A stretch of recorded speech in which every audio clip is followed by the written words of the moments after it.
Offensive line is one of the most thankless positions, but it's so unnatural. We're asked to go backwards most of the time in retreat. Well, when he says speed, you ready? All right. It's awesome. It's a game! Belly's out. Mine's a little hairier and a little older than you. Someone's been coached up. Yeah. So when you look at the physical traits in terms of height, strength, power, output, and those guys are physically dominating, those are going to be the guys that are able to translate into Sunday and have some level of success. I just want to go against the best of the best. So I want to go against the people that I looked up to. Worst part about playing the position? Conditioning in the summer. I look at this piece of paper every single day, and I literally have it Duke's rules to pass pro. My vision has always been to elevate the position and put it in the limelight and say, hey, we are truly unique and we are the true skill position in football. We're not flashy. We're sort of fat dudes. We're not the fastest. You know, we're probably not the best looking either. We're sort of the beat up Ford truck, but we always get the job done. It's the only unit that it's 5 as 1. All 5 guys got to be on the same page in sync. There's 10 eyes focused on the same exact goal. You know, you're not going to get the glory, and that's never going to happen. And, you know, you got to be fine with that.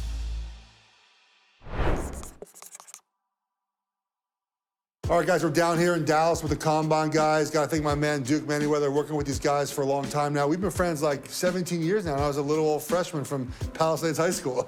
Yeah, man, I mean, time flies. It seems like just yesterday we were at the stadium by the sea and really putting our hands in the dirt next to each other.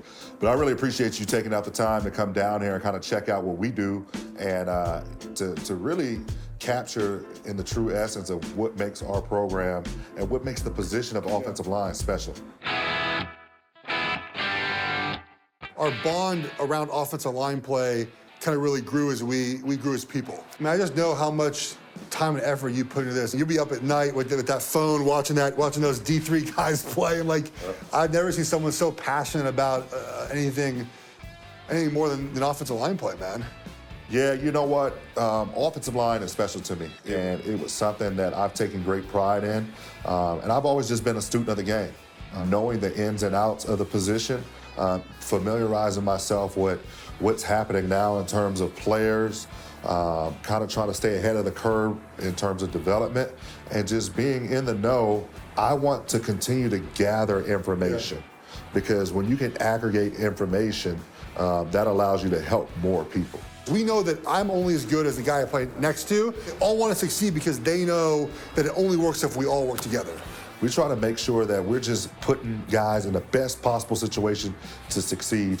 And I think what we're doing is truly unique and special. But the life of an offensive lineman and just the overall mentality and the preparation and there's a selflessness involved in offensive line. We talk about this all the time. There was somebody who was very influential in our life back in high school. That was Kelly Loftus, our offensive line coach, who really fostered the pride behind the position and taking pride in being a big guy, taking pride in the process of lifting, training, eating and breathing offensive line. Good. Tell me about yourself. Who is Quinn Meinerz? All right, well, before we get into that, I brought a special present for you. You did? Straight from the homeland, from Whitewater. Unbelievable. A nice little Pound the Rock Whitewater shirt. Did you have to pay for this yourself? Or did I give it to you? It was an arm and a leg for that. I can see from your film why you love the game, but tell us why you love playing football. I love the offseason of football because that's when you get to see people who really do love the game, which is how much you're willing to work out every single day and be disciplined and come into the next season, really ready to go. So that's my kind of favorite part of football. It's a great answer. I have not heard that answer yet. That's a fantastic answer. With you being a D3 kid, the thing that has to stand out on film is physicality, right?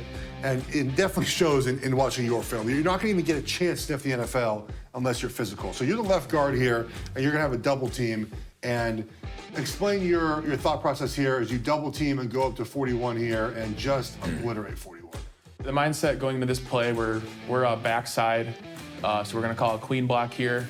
And I kind of noticed the tackle kind of has initially pre-snap, he's gonna have a hard time reaching it. So I wanna make sure I can still get that play side step and then backside foot goes through the crotch. But he plays back a little bit or is late off the ball, but I can still give a chip because the linebacker didn't come down quick enough. And so one thing that it's important to note here on this double team is you get under his shoulder. So when you get under his shoulder, that lifts 83 up in the air, which allows your tackle to get underneath. If you don't get under that shoulder, you kind of just give him like a little wing, but don't rise him up. Your tackle can't come underneath it. That's a really good job here. So now it's about coming off and blocking 41. And what I love what you do here is you trap him. I wanted to make sure that by the end of the game, he wasn't very excited to compete against me anymore. I mean, yeah, you pancake him once, then you fall on top of him. You got a notebook here too. Look at this. That's fantastic. Just taking notes. That's what I do too, man. Let's watch a pass play here. All right, so let's talk about what you're doing here. So it's a full slide protection. So you have your A gap, you're gonna post here. Good job, good footwork there. See that good strike with your outside arm, you're posting. You're holding tight there, you're kind of keeping it firm, and then why don't you just go kill that guy right there? Yeah, that's definitely one of those where I probably should have went in and probably, give him a nice little lick, but... The center's arm's right there too, which is a little bit of a problem, huh? Yeah, I don't know. I think I waited a little bit too long for him to try to retrace back out, but... Well, you get here, so now let's watch the hustle here. Watch old 77 get after it. There he goes. Yeah, that's 4 guys on my dude Wiz. Gotta push the pile, extra yards. So talk about your training regimen, which has now become legendary, is now on video. So you were at your family's cabin in Ontario? Yeah, my great uncle Tim owns an island up there in Canada, and there's a Saturday to Saturday fishing camp. So yeah, I spent my 2018 and 2019 summers up there, and this is how I would prepare for the next season. What are we doing here? So that's a propane tank. I think it's a little over 100 pounds, something like that. And so all the cabins are ran on propane tanks. So that just became your workout. Yeah, it was something to be able to kind of power clean a little bit. Yeah, I set up a rack that I brought up kind of in the middle of the island, and it was the most flat spot I could find. What did having to train like this teach you about yourself? It's another one of those moments where it taught me that, how motivated I am inside to just work harder than anybody else. What did you learn about yourself not having played in 2020?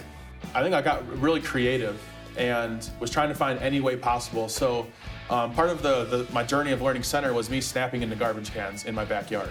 Okay. So I didn't have a quarterback or anything. Oh, you like shotgun that. snap, or just? So I was shotgun snapping into a garbage can. Okay. So I had to learn center. Yeah. And then what I would also do is I had a tripod with a GoPro, and I would GoPro myself snapping. Whether, that day I was doing pass sets, pulling inside zone, and then I would upload those videos to YouTube on my personal channel. Nice. And watch myself and critique my film of hey, why is the ball going more to the right when I'm trying to go left? Yeah. And critique. When did the NFL get on your radar? The original thought happened in February of 2019. So after our football season back on campus, we had the spring day or something like that where the scouts came in, and I was invited to that, and I was like, really? Kind of Quinn Meinerz in the NFL, all right, there's a real opportunity here. So ever since that moment, I have really dove into, being a professional. And what motivates you? Number one motivation is I really enjoy proving people wrong, and also a lot of fun. And proving myself right. At the Senior Bowl, that was my greatest accomplishment, because the easy write-off for a small school player is level of competition. And I was like, you know what? Screw those guys. They don't know anything about me. I'm gonna go out there and I'm gonna show it even more so that the level of competition wasn't gonna be an issue for me. Let's talk about the Senior Bowl. So you were the biggest surprise, biggest winner, whatever you want to say, Senior Bowl, but it kind of came out of nowhere. I set out a big goal to try to go to the Senior Bowl, and to have it kind of come together was super special to me. And yeah, it was 2 weeks out, and I kind of lost hope at that point. I was like, yeah, I'm not going to the Senior Bowl. This sucks. I have a lot of things I want to prove, but it was cool to have it happen. What was your first experience, your first memory of showing up in Mobile? I was so ready to throw up and cry. It was horrible. And then honestly, a switch. As soon as I got to that locker room, I put my helmet on, shoulder pads. I walked out through that tunnel. It was I'm confident. I'm gonna rip your face off. Let's go. And I wasn't able to run through a tunnel or anything the whole year. So that was so cool to run through that tunnel, put the helmet on. And I think a lot of people take that moment for granted. And it was special to have that again. Well, I got through the first practice. I think I did pretty good. All right, well, I got to do better tomorrow. This takeoff hopefully it leads me to a solid, on draft day, and I'll be able to celebrate that with my family, because before Senior Bowl, before I got that invite, I'm looking, undrafted 7th round, like if 7th round, maybe get drafted. So, and now I think I've solidified a spot with Senior Bowl and Pro Day that I think I've a really solid chance of getting drafted. I'm really happy to have that and celebrate that moment. It's just cool. I'm just really enjoying all this, and I'm loving it, because it's such a unique opportunity, and I'm enjoying learning as well. It's been fun getting to know you, because you can tell there's a genuine joy through the process.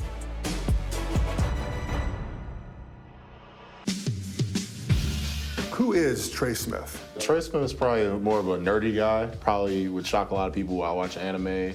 I do a lot of video games. I have a gaming computer. But I'm also a guy that lets go outdoors, go duck hunting, and do different things as well. And now you're a cowboy hat guy. Yeah, huge cowboy hat guy. Your outdoor hobbies consist of what? I grew up on my grandfather's farm, so just just being out in nature. More recently, because of some of my teammates, I like duck hunting a lot. Duck hunting? Love it. Is that your escape from football? I would definitely say so. Time to just decompress and be myself. How did you get that attitude of wanting to physically punish people? Because we're going to watch your film, and you physically punish people on the field.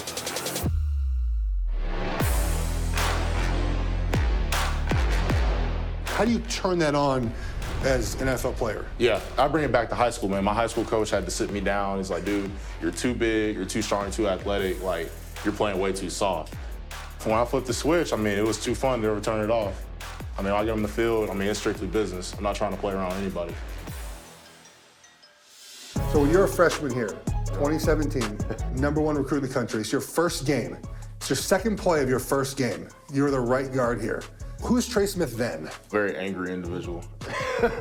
Football was my outlet. If anything frustrated me or if I felt a certain way, I let all my aggression on the field. And on this play, man, I was just trying to take his head off. This is a G pull. It's a front side pull for the guard. You're the right guard here. You can see you cheat your stance a little bit. Yeah. It's okay. You're young. You'll learn. But you got to cheat a little bit on this because you got to pull open and get there. So let's watch Trey here, right guard. Here he goes around the corner. So you have the corner right here. You're eyeing him up. I can see you eyeing him up.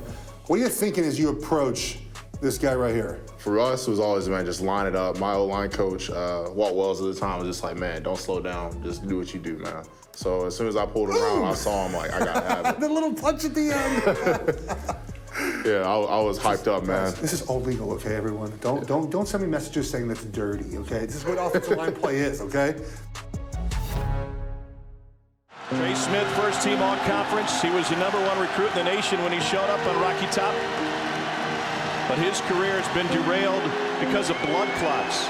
So the following season, 2018 year, halfway through the season, they find out that you have blood clots. Mm-hmm. How did they find that out, first off? Yeah. And what was your processing like right after that happened? I was just sort of a little bit in shock, didn't really know what it meant. I just knew that the weeks leading up to it, I felt terrible. I wasn't feeling myself physically in terms of breathing and stuff like that. So I didn't really understand what was going on. After they told me that, it was basically, okay, now that I determined what I have, what are my steps to get back on the field? What is my life going to look like? And, we devised a plan that was got back on the field. My biggest fear and concern was not being able to play the game of football. Who do you turn to in those times when things are bad? I would say God first, yeah. Rely on him, my faith, and then my family has been always my biggest support group. When it becomes the 2019 season, there was everyone was up in the air. Are you going to play? Are you not going to play? And then when did you figure out okay, I'm good to go? I didn't get told that I actually want to play until July. So at that point, I'm like, okay, crap, I got to get myself mentally prepared a little bit better. But that whole season, I didn't practice. I only practiced one time full contact in camp, and then I practiced another time during bowl week practice. And that was it.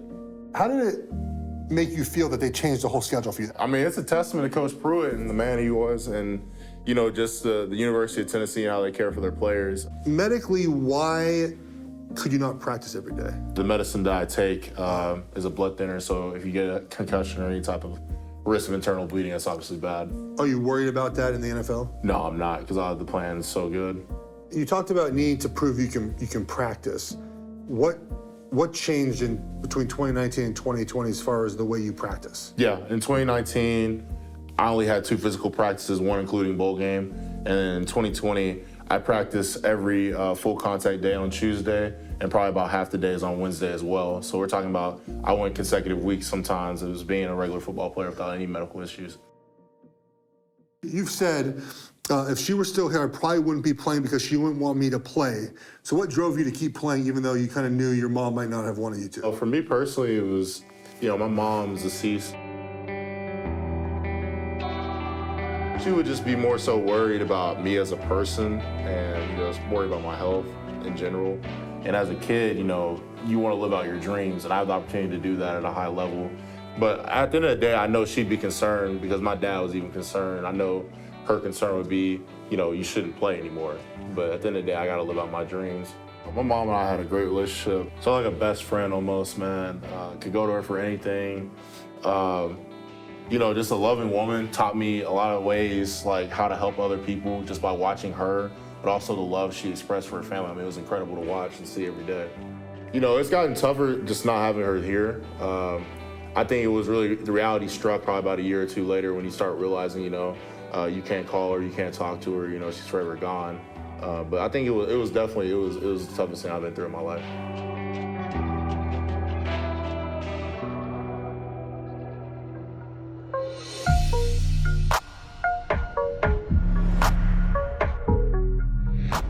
When you pancake someone and you hear that noise they make when you hit them, how does that make you feel inside? Oh, great, man. That's why I play the game.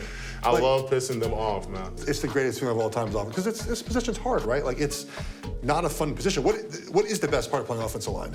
I would Is it say this? that. Yeah, the physicality, man. When you just physically impose your will on somebody to the point where they get up, and like you said, you look in their eyes and they're defeated, man. They're just like, man, we can keep running this play all night, coach. That is the best feeling that I've had playing the game, is when you just take somebody's will. NFL team's gonna draft you, I'm hoping as early as possible, in a couple of weeks. What player are they getting? I think first and foremost, a dude who's great for him, a dude who cares, man. Being quite frank with you with my health situation, a lot of people would just, quit. I'm not the type to quit. I want to be successful. I want to be great at this game. I want to be remembered as a dude who was not only like mean on the field, was a physical dominant force on the field that set a tone for the offensive line play for that team, that organization for a long time to come. I want to be remembered as a great. What are you most looking forward to in the NFL?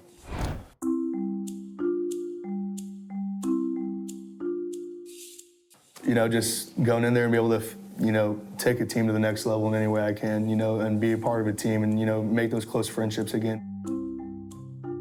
So tell me about yourself. Who is Crete Humphrey? I grew up, born and raised from Shawnee, Oklahoma. It's about 40 minutes east of OU's campus. So I grew up a lifelong OU fan. My grandpa had season tickets, so I'd go to those games with him all the time. When I got to fourth grade, I started playing tackle football, and that's when I really fell in love with football. I grew up in a wrestling family. My dad wrestled in college for UCO, Central Oklahoma, and Edmond. He was a 3-time All-American there, so he made me and my brother get into wrestling too. I was wrestling at 4 years old. I was wrestling when I could walk. I think that plays a big part in my game, to be honest, just how I use my body and leverage and everything. But I grew up wrestling my entire life, so that's really my second sport that I really enjoy. Crete Humphrey is a center from Oklahoma. Whenever I watch his film, every time he run blocks, he's in this position, running his feet. It's hard to find a weakness for Crete. He does almost everything well. What I like about him is his ability in the run game to reach block, to back block, to get the linebacker. He seems to do it all in this offense. Yeah, there's not a block that Crete really can't make. Was coached really well by Coach Bill Bedenbow, a good friend of mine down in Oklahoma, who's tremendous developer, coaches the heck out of these guys, coaches them hard, but shows them that, he really cares about them, so they'll run through a wall for him.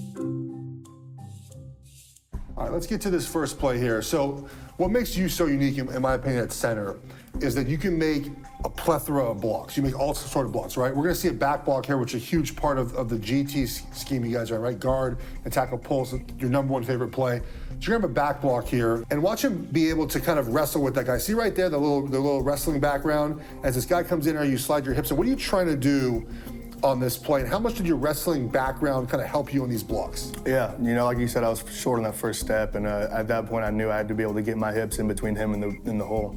So definitely wrestling has helped me with that, just with the torque I have on his upper body, the leverage I can get with that inside hand, be able to really extend that and be able to get my hips through on that. That was huge for me with wrestling. And that's, what's really helped me with these block backs especially is wrestling. How much pride do you take in being the anchor of an offensive line like this? Oh, a ton. This offensive line here won the Joe Moore, and that just speaks volumes to me. I could help everybody communicate. I was able to keep everybody on the same page. We had a ton of talent on the offensive line. All 4 of them got drafted that year within the first 4 rounds. So they had, we had a ton of talent. And it was, just the Joe Moore meant so much to me just because it showed me that I was able to communicate well with those guys. Let's talk about the Joe Moore Award because I am a voting member of that award. I love that award. It's fantastic. It's kind of maybe hard to explain to people what it actually means to win an offensive line award as a unit. I know it was a goal of yours. Baker Mayfield called us out the year before because we didn't give it to you guys. Yeah. So heading into that year, was that like you guys say hey man, we're going to win this award because it means so much to us? Oh, definitely. That's an award that I think is so awesome just because the voting committee has so many former offensive linemen, so you know that they know what they're talking about when they're breaking down film and they're actually seeing the right thing. So I think that's awesome for us, and that was a big goal of ours that season. We knew we had the talent and the players to get that award, and that was kind of a big goal for us as an offensive line. The thing that I like about Creed, though, is how cerebral he is. He can install an offense, install a play like he was an offensive coordinator.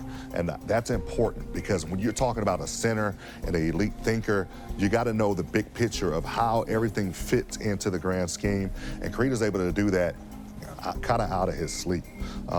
If we talk about some of the only, I would say, area for improvement that Creed probably needs at this point is just to kind of be aware of more things crossing his face on games that come from distance, really. Yeah. Anything that comes from space that isn't up on the line of scrimmage. And a lot drifts a little bit too much. Just a little bit. You got to highlight one negative play. Your play is too good. We're going to highlight one here. Yeah. Okay, you're going to whiff on this play. Yeah. I hate whiffing on this type of stuff. And we knew the blitz was coming. They gave us this look. We knew exactly what was coming. I just set too wide on it. That's what happened. I should have stayed more inside. Kind of had that inside hand on that nose crossing my face for that right guard and stay there a little bit longer. And I got a little bit too overzealous and got outside a little bit. His feet are so good and his recovery is so good, he always finds his way back into position to get just enough of the guy where it doesn't become a detriment. After your bowl game, you come out to Dallas, start working with Duke. Why did you choose to work with Duke? I wanted to be able to keep working on my craft as an offensive lineman. I didn't want to just go and learn a 40 for 3 months and not really be able to keep expanding my game. So that was a big thing for me. Just coming down here, working technique with Duke, getting on the board, things like that, watching film still, expanding my knowledge and, being able to work on technique. That was big for me. Offensive line is a position of 5. What mentality do you need to play this position? Everybody's got to be on the same page. At OU, we always said 1 for 5 and 5 for 1. That's how it was. It was always, you have to be on the exact same page. You have to have great communication every single play. And that's really the mentality you have to have. You just, got to be ready to go kick some butt every single play with 5 guys. What does it mean to be an offensive lineman? Selfless person. You're not going to get the glory, and that's never going to happen. And you got to be fine with that, which I am. I don't mind that at all. I just like going out there and being able to help the team produce. So that's really the main thing about it, and then just also being tough. You have a great class of players. Rashaan Slater, the offensive tackle at Northwestern, sat out this season, but he has a Chase Young film against Chase Young in 2019. What is he going to bring to an NFL team? Consistency. Rashaan is so clear about who he is as a person and as a player. He knows his strengths, he knows his areas for improvement, and he really works to operate within his strength wheelhouse. That level of maturity, that level of consistency is an elite trait and characteristic of a really good offensive lineman. Tell me about yourself. Who is Rashaan Slater? I'm just a guy, man. I grew up outside Houston, Texas my whole life with my family. Loved my family, grew up loving sports. My dad played professional basketball, so growing up, he'd always have us in the driveway doing dribbling drills, shooting drills in the afternoons. So that was always a huge emphasis for us. Fell in love with football in high school. And do you remember that moment in high school you fell in love with football? I was playing varsity football. We weren't a very good team, by the way. We won 4 games in 4 years. I was playing varsity football as a sophomore, so I thought I was feeling myself a little bit. And then a kid in our district gets an offer, Division I, and I was like, wait a second, why don't I have a Division I offer yet? And so at that point, that kind of triggered me to okay, I invest a lot of time and energy into this, so it's time for me to start like seeing the fruits of it. And from then, that's kind of when it started. And then I started learning a lot about O-line play and how much I loved it. What's your favorite part about playing the game? Just being able to execute my will. The preparation is what puts me in position to just do what I want to do on the field. Like, there's no better feeling for me than someone else is doing the same thing. They're practicing, they're working, but when it comes time to go against me, they can't do anything. Let's get to this film here. 2018, that's you number 70 in that weird stance. I don't know what that is. Yeah. But it's a stance. Nonetheless, you actually play well out of it. Chase Young is right there. Was Chase Young as hyped up in 2018 as 2019? No, not yet. Not yet.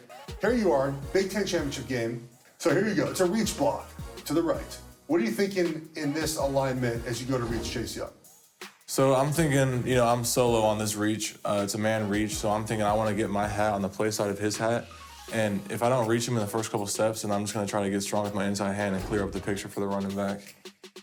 And you do get strong with your inside hand right here as you fire off the ball. The one thing that's impressive about your run blocking is you do a really good job at the first level of your hip contact. And then the best thing you do here, which is very important to not get a holding call, because he comes back inside you, is you keep that inside arm very strong and bent. This is just a really, really good block, everyone.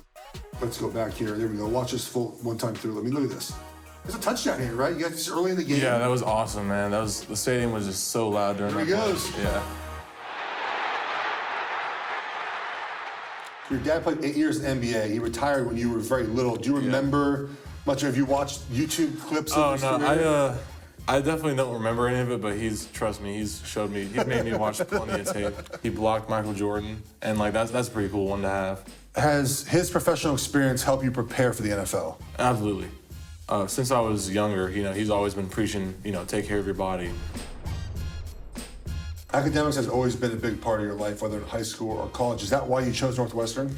Yeah, that's one of the reasons. I knew I wanted to go to a school with, a high academic status. But at the same time, when I first visited, I really fell in love with just the culture of the team. Coach Fitz did a great job building that. And it definitely helped going to a school like Northwestern where there was a big academic load, because it just taught me about time management. There's a time to work and a time to play. And so it taught me just how to be able to do that. The one thing that we had talked to Duke about needing to kind of improve on was second level blocks. And we showed some good ones that you had against Ohio State. This is your first game, I believe, 2019. First game left tackle, right? Yep. You're at Stanford. When you see a play like this, how do you fix this type of block? You can see I'm getting in his way, but I'm not really displacing this guy like I want to. And so really it's just technique. I don't explode my hips at all. And so we worked a lot with Duke. When I'm getting that second level, it's got to be violent, hip explosion. It's just technique. It's not it's all technique. It's all it is, and it's a very easy fix. A lot of people saw that as him getting stunned with power, going to the second level, but it wasn't. It was a technique issue. So that's one thing that we made an area of focus, is just his overall tracking and just approach to second level blocks. But you watch his tape, there's not much. Let's talk about that Chase Young game. Because a lot of people don't have one game or two games you played well against him the year before, where you say, hey, I'm playing against this top draft pick and I played really well. As you prep for that week, especially 2019, are you aware of the matchup you're about to encounter? Yeah, that 100%, and that's what makes it more exciting. My preparation doesn't really change, because at the end of the day, I'm treating everyone the same way as far as how I prepare for them. But when you go against a guy like that, the margin for error just it shoots way down. And so I was really excited for the matchup. This is what is going to get you drafted so high. What do you think in 1st and 10? Oh my God, it's Chase Young out there. Going to be the top pick in the draft. Is there a mental checklist you have before the snap of how I'm going to go about blocking him? For Chase, I knew he was going to have a really good get off, and he's most likely going to go for a speed rush and try to get hands on the outside. And so number one, I'm thinking I got to get out of my stance and get to my spot. If I don't get out of my stance, I don't have a chance. And so that's what I do. I have a good first step, and from there I'm just trying to get on his angle so I can change his rush angle. And then so he tries to kind of swipe that outside hand. Yeah, and that's why the outside hand has got to go on his outside pec. Yeah. Because if it's any more inside, he's going to get my hand outside pec right there. Tries to get around you. And then I think what you do here that's really good is, so you play basketball with him, right? You need to stay between him and the goal, which is obviously the quarterback. So you're just kind of playing basketball. Your hands are still on him right here. Can you feel as a tackle that at some point the end has to retrace, or he cannot keep rushing on the corner? How do you sense that he's about to come back now and try to get back into play? You just got to have a feel for it, first of all, knowing the quarterback's launch point and where the quarterback's going to be, after a certain amount of steps, he's about to spin back or try to do something like that. This is something I practiced with my dad a lot back when we practiced basketball, is like putting that hand on the hip and just like feeling them. You have the hand on the hip, you're in control. You sat out 2020. You decided to not come back when the Big Ten went back to work. Why did you sit out? I was all in on the season. They ended up canceling and kind of doubled down and said, hey, we're not coming back to this. And so that's when I started training here with Duke. And then the first few weeks was learning a ton.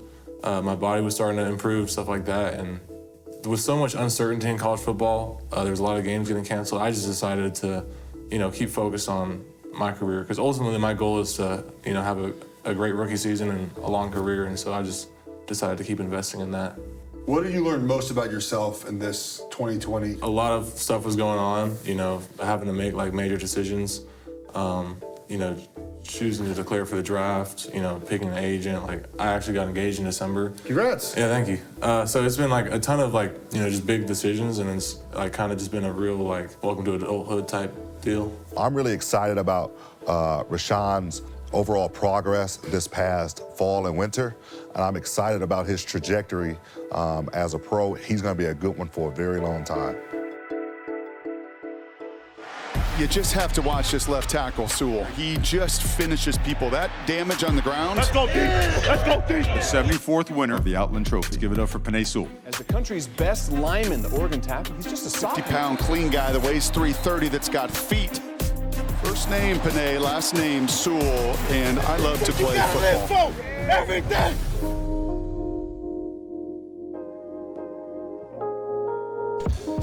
Heading into your sophomore season, you're now returning, you're playing left tackle for the Ducks. What were your expectations for the season? I really wanted to go to that natty much as possible, and I wanted it all. There was nothing, I just didn't want to leave anything on the table. You won the Outland that year. You won the Morris Trophy, which was voted on by the Pac-12 defensive linemen. You were an All-American. You won the Polynesian College Football Player of the Year award with Tua as well. Is there one award that stands out to you as most meaningful? Probably that Outland.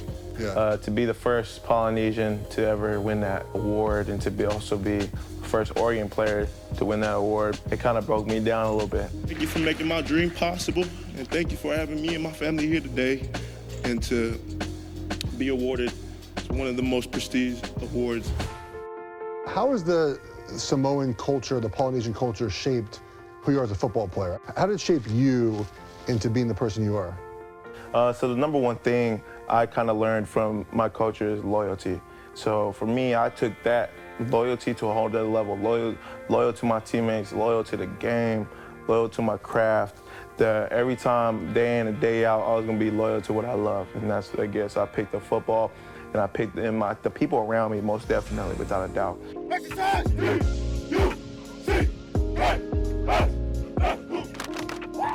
When did you realize that you were going to be a great football player? Right when I got to Oregon. In high school as a kid, I was just like, I'm gonna just enjoy college, see where it takes me. But then after getting that starting role, after just having one fall camp and kind of being there for a short period of time, I was like, okay, I could make my dream possible. Let's talk about that motivation, that aggression. We're gonna watch your film now. So you get out, you don't get out easier because the guys can come to you, but I want to talk about your processing here. So you're looking inside, back to out. When you decide to go to the next level, because this is pretty impressive here to be able to stop, okay, I can't block that guy, I'm gonna go attack the second level, the third level, really. Yep. So I knew that the safety was my guy, counting for the number 3 from the corner to the, 1, 2, 3. Yep. So I knew he was that far. He was pretty deep. So I stopped to check if there's any inside threat or if anybody coming to hit Red faster. I checked, didn't see nobody, and went right up and then hit him and hit 20 in the mouth. It's like you're not supposed to be able to stop and start like this. Let's watch it from another angle. Here we go. I was really looking for 33, but he kind of shifted in too far, and then I checked that, and then turned, and then get upfield. Did you have to learn how to hit someone in this explosive way? Because a lot of this comes down to technique. You have to hit with the same foot and same shoulder. You can see the hip explosion here as well. Do you have to learn how to finish guys like this? I think it goes back to being on the islands. I was a pretty young dude. I was probably like 10 years old, and I was going against 14, 13-year-olds that were like pretty big, like twice my size, maybe even 3 times my size. And so kind of getting blown up, I guess that childhood of playing on the island helped me learn how to hit like that. What are you on the field? I've become this person where I'm just trying to really run through somebody. I guess all that aggression, I don't know, just holding it in just comes out, and I want to run through everybody and anybody that's going against my goals and what I want to accomplish. What do you love about football? Ever since I grew up, if you told me what's the first thing you remember ever, and that's with football.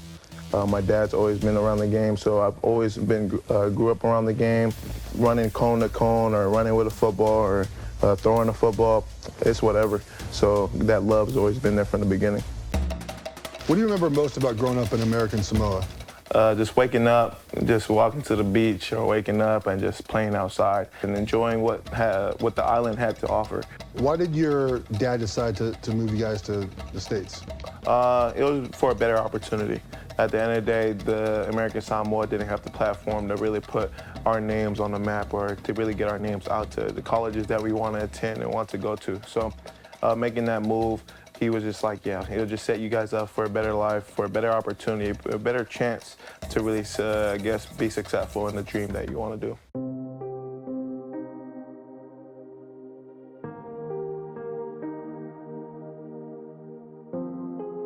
What was your reaction when he told you guys were moving to the States? Oh, man, that was hard. Most definitely hard. I didn't want to move at all. At the time, I was like, man, I'm going to just stay here with Auntie. Like, y'all can go. Like, I'm not going. I'm going to stay here. Man, I was so young, and at the time, man, I really had everything. So coming off the island, I was just like, what is there out there that could offer me more than what I have right now? How long did it take you to get used to Utah? Probably like 2 years. At first, I really kind of just, it was a whole different lifestyle and a whole different world. Going to even Hawaii from American Samoa, they had escalators, they had elevators, and I was just going up the escalator, up and down, like it's a roller coaster or something. What's the luxury item that when you got to the States, that you were like, wow, this is something that's so simple in the States that we didn't have in Samoa? It was a bedroom and a bed. We had a bunk bed. For the first time, I was like, what the hell? You got 2 beds stacked on each other? But yeah, it was a bed. Where did you sleep in Samoa?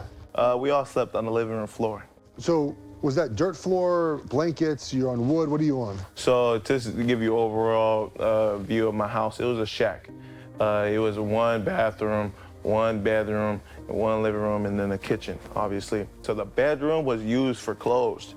Like all our clothes just filled up the whole room. And then there's the living room where we have we have wooden couches and wooden stuff. And when it comes for bedtime, we just kind of separate everything, make room for all of our heads to lay. So at the time, it'd be head, leg, like it just kind of be going back and forth, just kind of changing it up too. Not that big of space, but we kind of made it happen.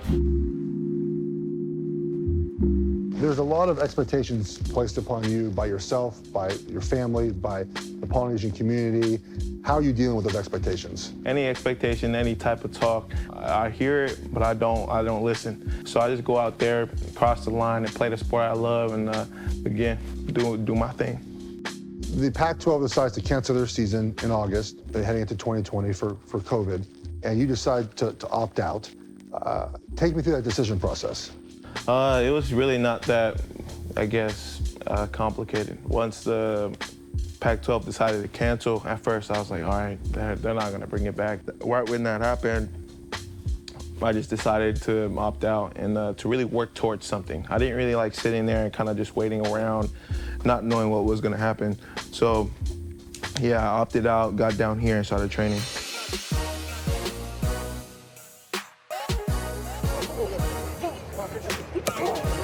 What have you worked on the most in your time off? Definitely my techniques with my hands, and just kind of the more knowledge of the game and what different looks that they have out there. And again, for me too, and also is creating that nastiness even when I'm tired. The team that drafts you, what kind of player are they getting? Oh, they're getting a special, unique player. They're getting somebody that truly understands and loves the game. It's, again, a way of life. not just a game to him. They're getting a player that could do anything and everything on the field, anything that they ask him, anything like that, and they're getting a leader. This is exactly what he's on this earth to made to do, to block somebody, to hit him in the mouth. And yeah, when we're on that field, I'm a whole different person. I want to come and I don't want to ruin your day. Like, I want you to hate me at the end of the day on the field. I want you to just know that I'm here always and that I'm not going to stop until that whistle or that time hits 0. What are you most looking forward to in the NFL? Playing. Man, I just want to go against the best of the best. I really want to go against Aaron Donald. I know what he is. He's the greatest of all time. But, man, that's what makes it fun about the game. You get to go against the greats, and you get to play against the greats. I love it, so I want to go against the people that I looked up to. Where do you see this all going? I've never changed my message. Nipsey Hussle always says, if you want to change the game, never change the message. My message and my vision for the position has always been clear. That I wanted to take offensive line, and because I understood, and you know this, and those that have played offensive line, coached off, offensive line is the most misunderstood position. Teams evaluate it wrong. People critique it wrong. They're handled wrong in terms of development. Even the psyche. Offensive linemen are different people. We get together in a room. We kind of all have the same quirks, some of the same things that makes us tick, intrinsic motivation. But my vision has always been to elevate the position and put it in the limelight and say, hey, we are truly unique and we are the true skill position in football.